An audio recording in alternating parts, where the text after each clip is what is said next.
All right. So my boy Socrates right there. Got some Copernicus action over here. Not to mention up there, a little bit of pillars of creation. Huh? That, of course, my name. Excellent. It's all there.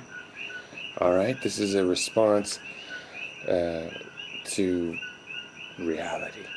Not particularly to Tumbleweed Joe, just sort of like to the reality. Okay, now here's the thing. This is what always happens. I made some statement that metaphysics is bullshit. All right, not something I invented, though I am particularly good at it. Excellent skill there. Put it on the resume. But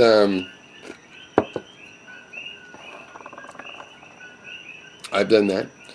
Somebody comes along and says, "Oh, you're uneducated. You don't know what metaphysics is." Oh, sometimes they say, sometimes they go, "Oh, he he just is mistaking religious metaphysics. He doesn't know about this astute, very intellectual, analytic metaphysics." Or something along those lines, and they tell me I should read more books. Many people specifically say that.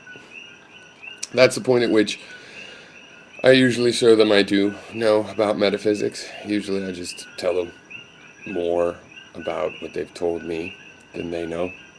And that usually works pretty well. This time I just mentioned that actually we'll have a degree. How about we'll just... That's the easy way out. Doesn't actually prove I read Aristotle, to tell you the truth. But I have, so whatever, it works. In this situation, it's going to work out as a close enough approximation to getting past that point. And then they admit, okay, so you know something, but that's where it starts to get different. There's various ways they usually at that point start to teach me again about metaphysics and why. Well, no, don't you see? You have to have these first principles have to be true, or you can't even do the mathematics or whatever.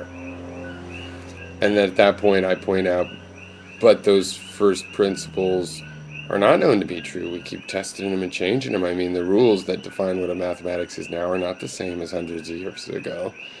Um, we keep having to test and change rules. We're not certain.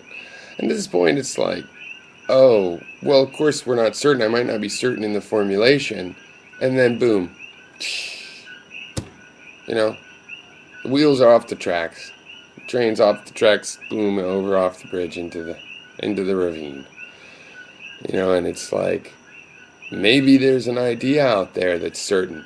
And just our way of writing it in a dictionary is imperfect. So where's the certainty out there in the real world? The real world has knowledge about itself. Certainty is a kind of knowledge, right? A rock, is it certain that it has the weight of gravity? It has no conception. Certainty makes sense in a cognitive creature, right? So you don't have it, but the word might still have it. Now, this is just a thing you do, like a program. Your computer with the program, you need a method. So you put this idealized carrot out on a stick out in front of your head, so you keep chasing it. And sure enough, it keeps you going in the direction you want to go, unless you lose track of what's going on and turn your head for a second, then you're off in that direction, right? But it does work. But it doesn't mean that the carrot's really fundamental. It's the illusion that you were pursuing of an absolute truth. There is no absolute truth. It's all relative. And it's not me that's invented this idea. It's not really any philosopher. The real problems with these fundamental concepts have come out of natural philosophy. So if you're willing to count scientists as philosophers, then okay. But that is where, these things that something either is or isn't there. Well, what about quantum mechanics and the two-slit experiment? And it should either be or not be there, and it should be or not be there, regardless of whether you happen to put a crystal in front of one of the slits, and so on and so forth. It should this and it should that, and then it defies that. It's hard. It looks like it is and isn't there. There's a new state. Now with cause and effect, it's fine when you back that with sufficient reason. I do believe things are consequent of previous states. I express that as principles of continuity, actually, specifically the law of conservation of energy and the law of conservation in general, you know, lead to things that lead to macroscopic effects that look like what you would call cause and effect.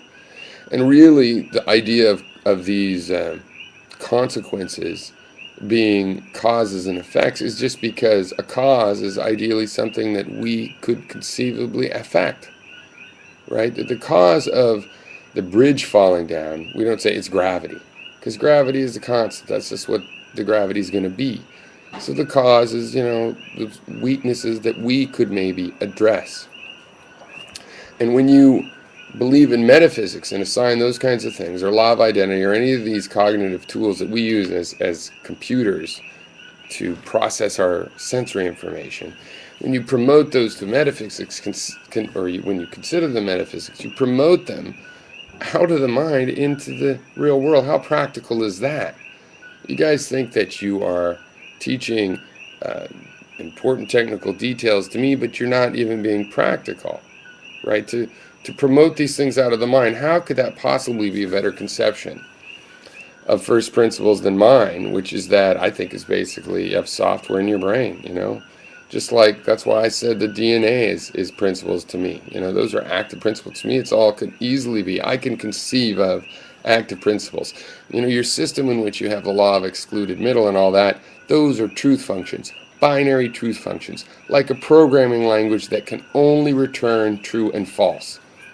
Very bad programming language. You want to be able to return other types of information. And not just gradation, but other whole classes, different colors, different whole spaces of information.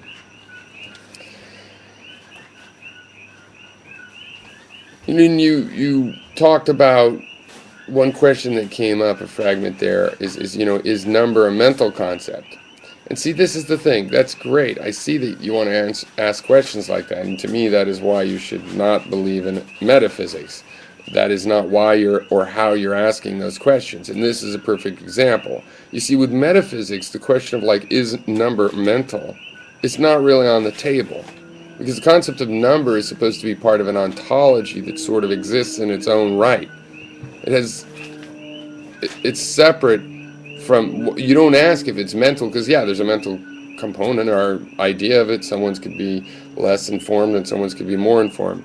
But the number is supposed to be in its own essence, in its own logical essence, out there separate, if we're talking about metaphysics. So if you're asking, is it mental, and you're wondering, is it merely mental, is it just, then you are asking the question like me as a physical, question, as a part of the real world, How do numbers exist in the real world, Are they substantial, like a piece of paper, where, even if you can't touch them, like you can't touch light, they're still somehow there, somehow materially?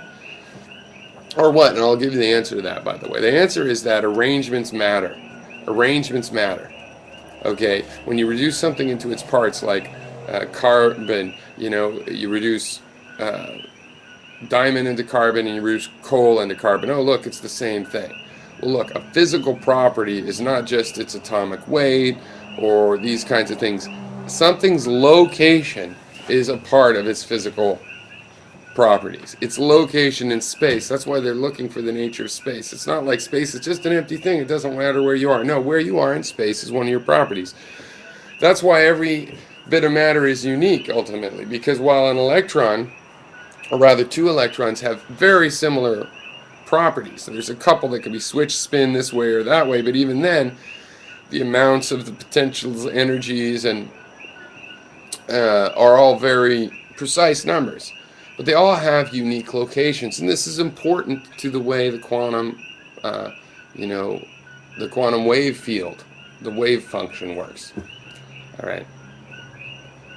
So just location, that's a physical property. On top of that, if it's an arrangement, even more